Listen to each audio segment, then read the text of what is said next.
আলহামদুলিল্লাহ আলহামদুলিল্লাহি রাব্বিল আলামিন ওয়াসসালাতু ওয়াসসালামু আলা সাইয়্যিদিল মুরসালিন ওয়া আলা আলিহি ওয়া সাহবিহি আজমাইন। আউযু বিল্লাহি মিনাশ শাইতানির রাজীম। বিসমিল্লাহির রহমানির রহিম।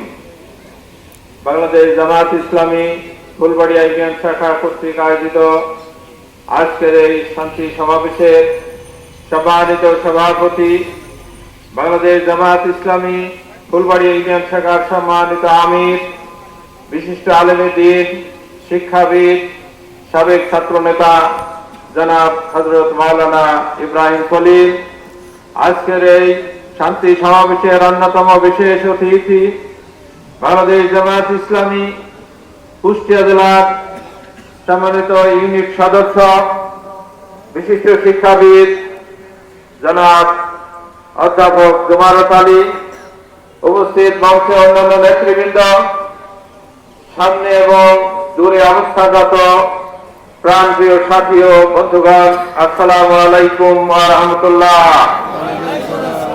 আসসালামু আলাইকুম ওয়া রাহমাতুল্লাহ। আল্লাহ রাব্বুল আলামিনের শুকর আদায় করছি যে রব্বুল আলামিন আমাদেরকে দীর্ঘ প্রায় 16 বছর আমরা খোলা ময়দানে কথা বলতে পারি নাই।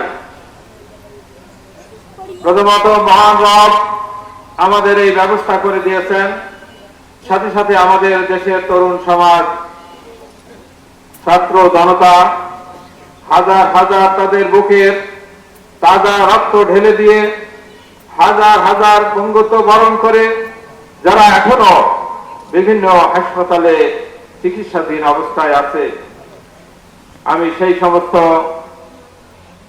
শহীদদের আত্মার মাগফিরাত কামনা করি এবং যারা আহত আছে তাদের যেন আল্লাহ তাআলা দ্রুত সুস্থতা দান করেন। সবাই বলে আমিন। সম্মানিত উপস্থিতি, অনেক কথা আপনারা শুনলেন। আপনারা সবাই ভালো আছেন তো? আলহামদুলিল্লাহ।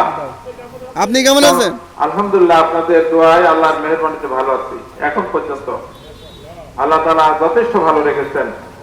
আমাকে যে কোনো মানুষ ফোন করে আমাকে বলে যে ভালো আছেন তো ভাই, মনে করে বয়স তো অনেক হয়েছে, স্বাভাবিকভাবেই একটু অসুস্থ থাকার কথা, কিন্তু আল্লাহর শুকর আদায় করে আমি শেষ করতে পারি নাই। আমার এই বয়সে খুব বেশি ওষুধপত্রের প্রয়োজন হয় না।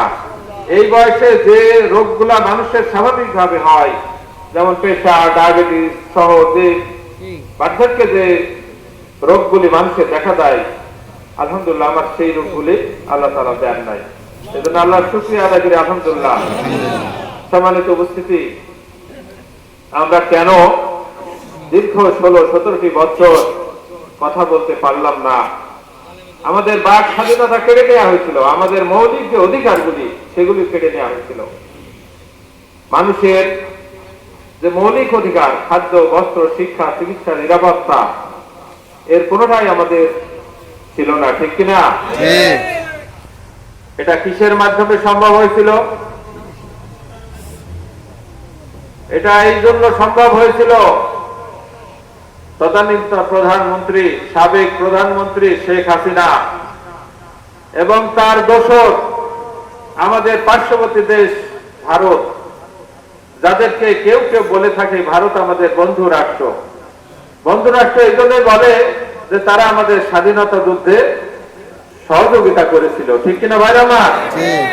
তারা স্বাধীনতা যুদ্ধে আমাদের স্বাধীন করার জন্য আমাদের সহযোগিতা করে নাই, তারা স্বাধীনতা যুদ্ধে সহযোগিতা করেছিল তদানীন্তন প্রধানমন্ত্রী ভারতের শ্রীমতী ইন্দিরা গান্ধী বলেছিলেন যে দুই পাশে মাথার দুই পাশে ব্যথা নিয়ে ঘুমানো যায় না, অতএব এক পাশে রোগ ছেড়ে দিতে হবে। সেজন্য পূর্ব পাকিস্তানকে ভাগ করতে হবে। ভাগ করলে পূর্ব পাকিস্তান চিরদিন আমার তাবেদারি করবে, পাকিস্তান আমার শত্রুতা করে খুব বেশি আগাতে পারবে না। এই জন্য সেদিন তারা নিজেদের স্বার্থে আমাদের দেশটাকে ভাগ করে দিয়েছিল, অন্য কোনো কারণে নয়। দীর্ঘ 9টি মাস রক্তক্ষয়ী সংগ্রামে আমাদের লক্ষ লক্ষ মানুষ জীবন দিল, হাজার হাজার মা বোনেরা তাদের সন্তান হারালো,